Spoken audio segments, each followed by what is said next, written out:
Assalamualaikum warahmatullahi wabarakatuh. Bertemu lagi dengan aku Mili Umri dan masih di channel Mr. Mili. Nah teman-teman, kita akan belajar terus ya, belajar lagi terkait dengan persiapan tes SKD CAT untuk teman-teman yang ingin mendaftar CPNS dan juga sekolah kedinasan. Dan hari ini materi tentang TWK, tes wawasan kebangsaan, dan ini merupakan soal-soal versi terbaru karena kalau kemarin kita bahas soal-soal penalaran, ternyata ada juga teman-teman yang mendapatkan soalnya itu bukan penalaran, tetapi atau ceritanya itu tidak terlalu panjang. Jadi soalnya itu pendek, tapi semua jawabannya itu bisa menjebak dan hampir sama semua.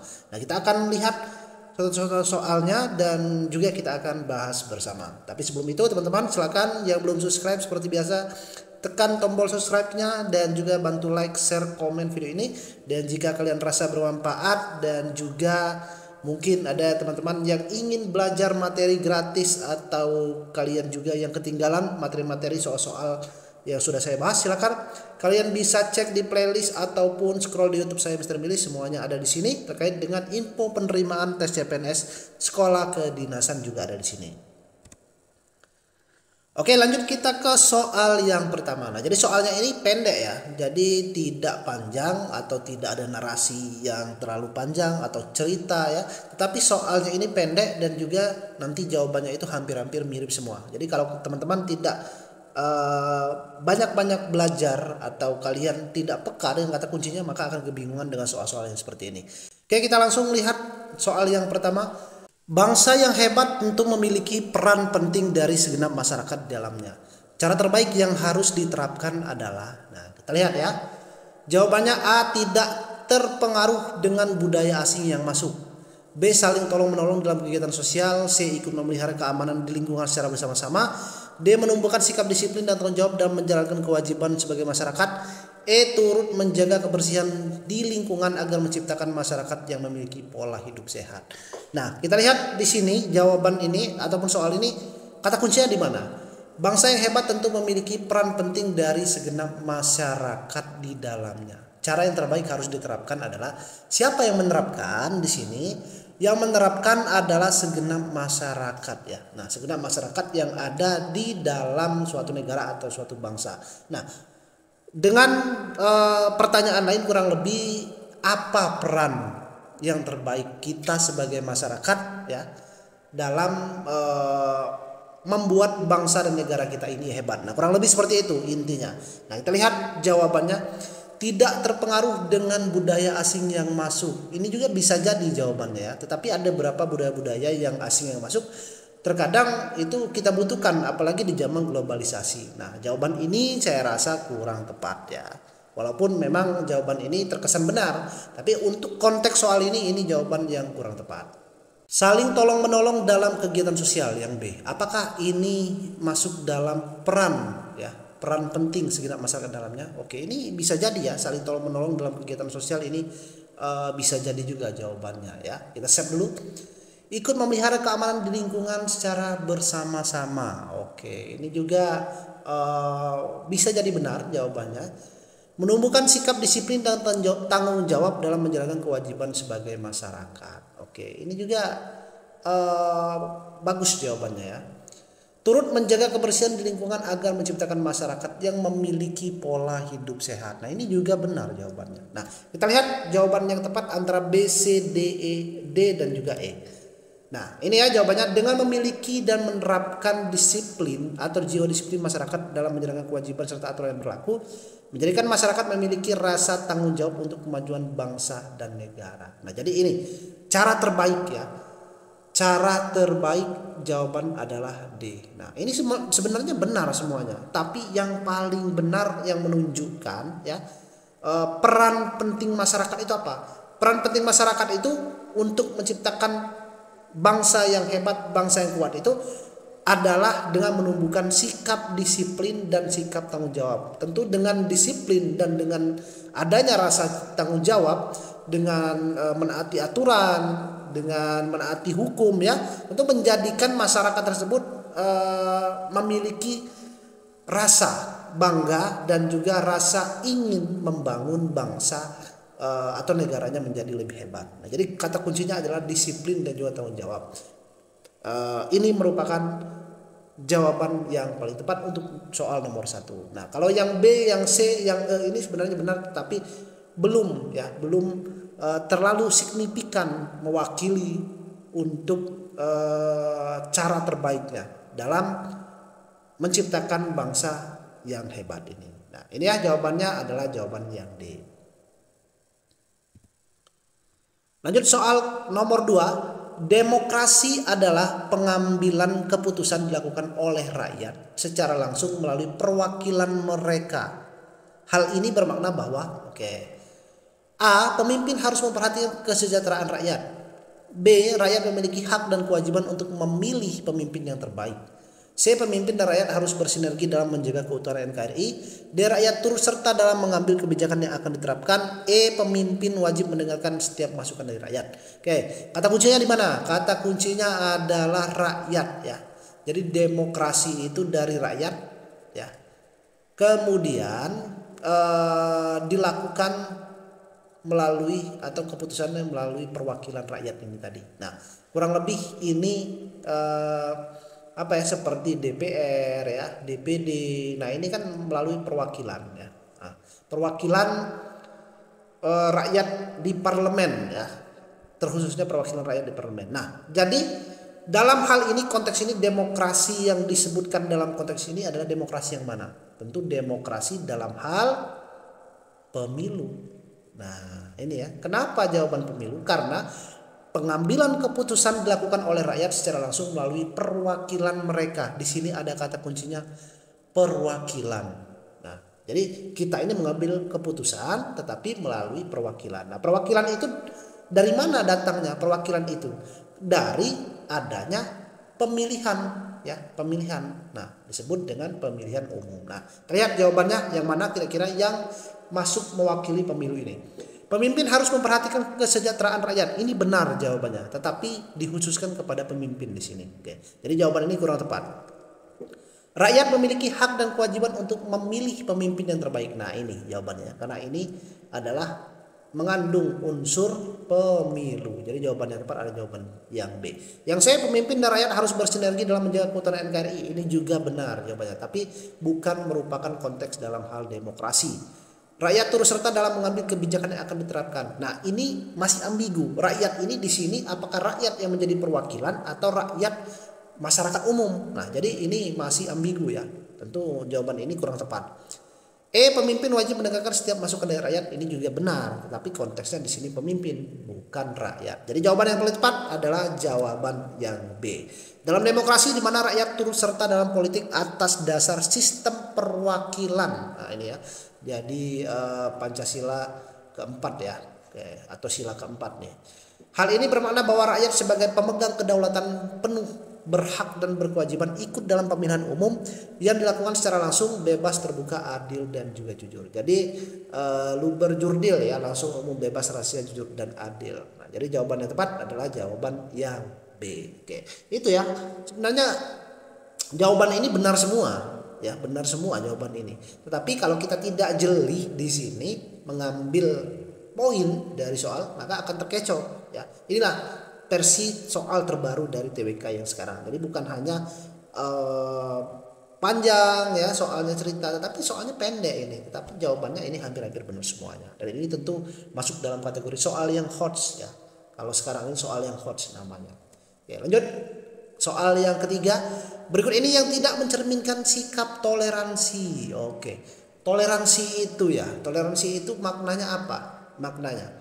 Maknanya adalah menghormati, menghargai, ya, dan mengerti atau saling mengerti. Nah, ini ya, dari tiga.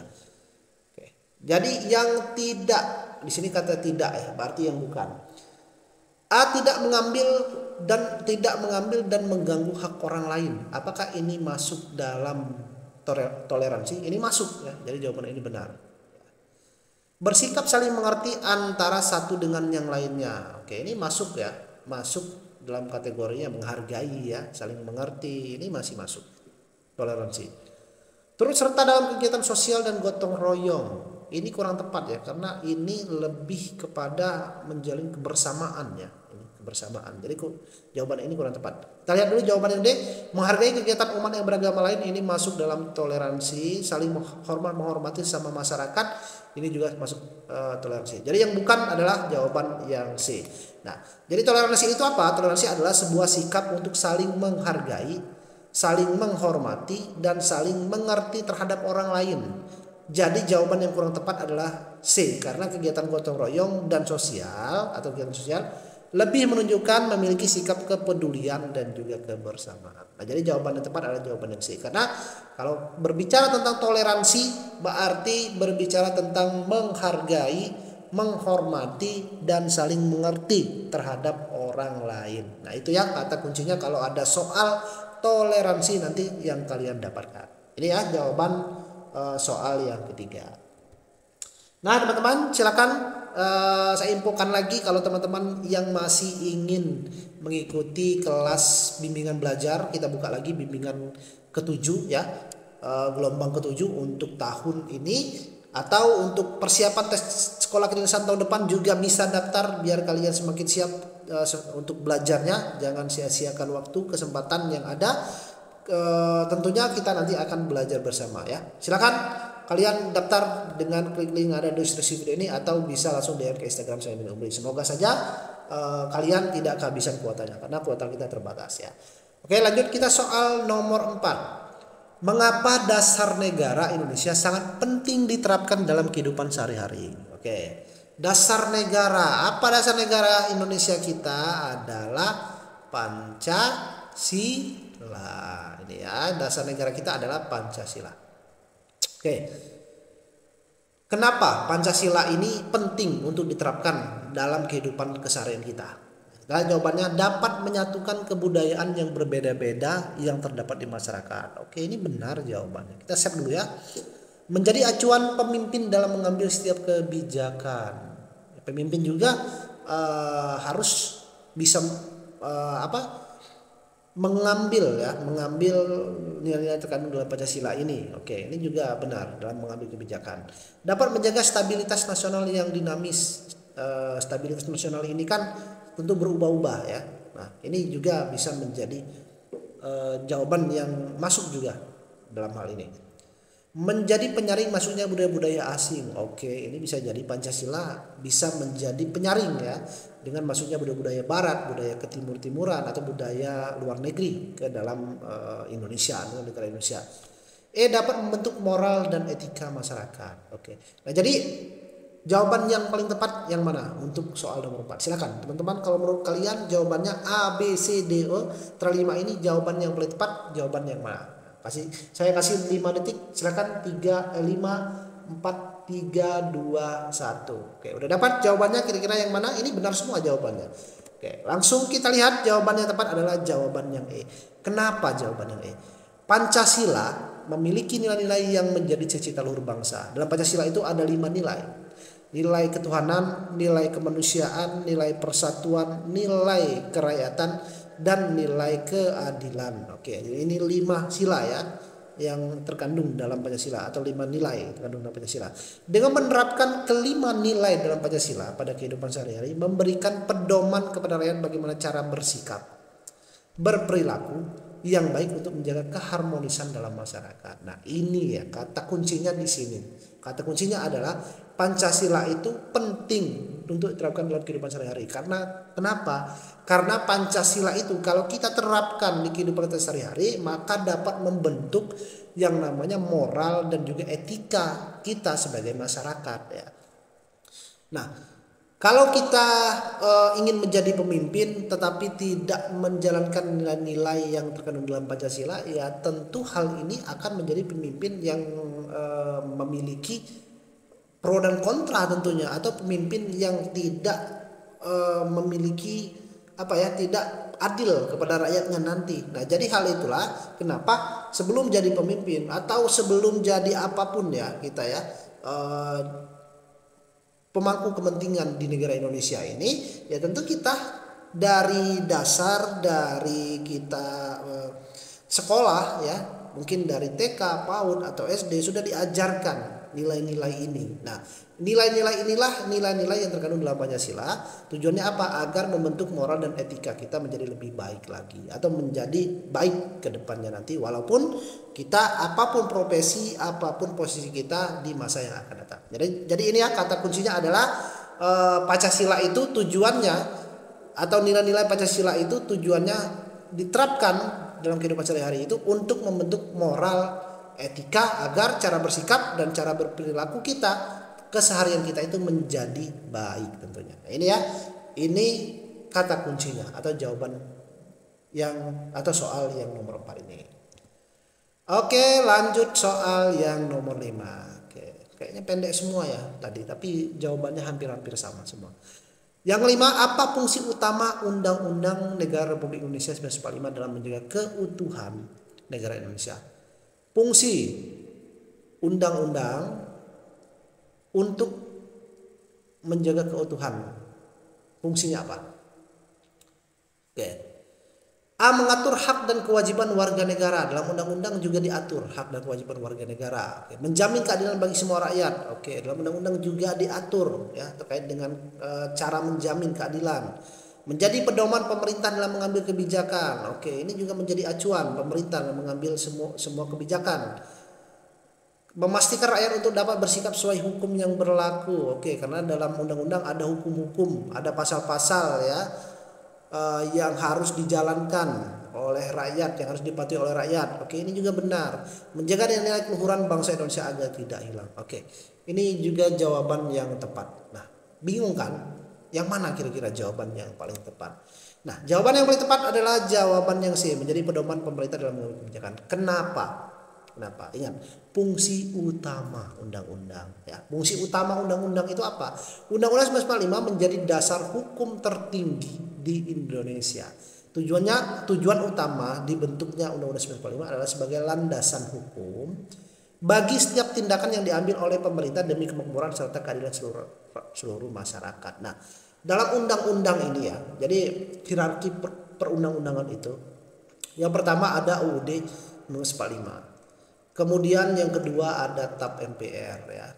Kemudian yang ketiga ada undang-undang ya. Bisa juga disejajarkan dengan peraturan pemerintah pengganti undang-undang, kemudian Perpres ya, peraturan presiden, kemudian Perda, peraturan daerah. Nah, ini tata urutan ya. Nah, jadi undang-undang ini posisinya adalah mengatur atau menjadi dasar hukum tertinggi Indonesia. Jadi semua aturan-aturan ini harus dibuat berdasarkan atau acuannya kepada undang-undang. Jadi tidak boleh bertentangan dengan undang-undang.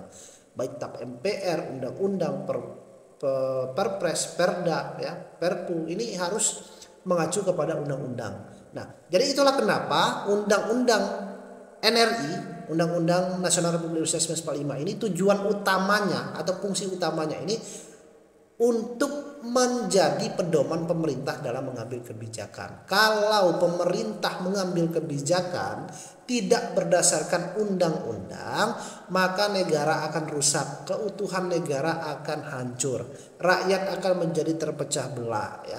Jadi ini tujuan utamanya. Walaupun ini merupakan tujuannya juga undang-undang, tetapi tujuan utamanya adalah sebagai pedoman penyelenggara negara, dalam hal ini pemerintah ya, baik dalam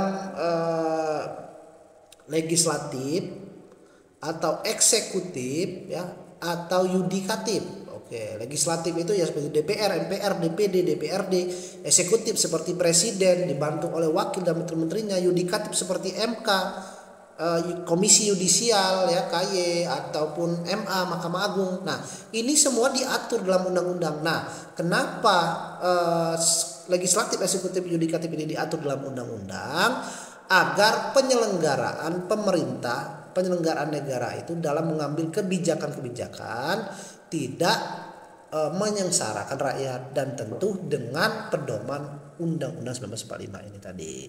Nah, itu ya. Jadi paham sekarang fungsi utama dari Undang-Undang 1945 ini. Nah, ini adalah kategori soal pilar negara ya, pilar negara. Pilar negara itu ada 4. ada Pancasila, ada UUD, ada Bhinneka Tunggal Ika, ada NKRI. Nah, ini masuk dalam kategori undang-undang. Oke, itu ya 5 soal, kita cukup bahas 5 soal biar kalian tidak kebingungan dan video tidak terlalu panjang. Nanti kalian bosan ya. Kalau video panjang itu biasanya saya share materi-materi. Jadi kalau materi-materi videonya agak sedikit panjang. Tapi kalau soal-soal seperti ini ya saya jelaskan lebih terperinci atau yang poin-poinnya saja. Itu ya 5 soal tadi. Terima kasih untuk teman-teman yang sudah menonton video ini. Nantikan soal-soal berikutnya, dan kalau kalian ingin belajar silakan kalian bisa tonton video saya yang lainnya juga. Dan pastinya kita belajar bersama. Nantikan video-video berikutnya. Jangan lupa tinggal subscribe, like, komen, dan juga share teman-teman semuanya. Terima kasih. Saya Eri. Wassalamualaikum warahmatullahi wabarakatuh.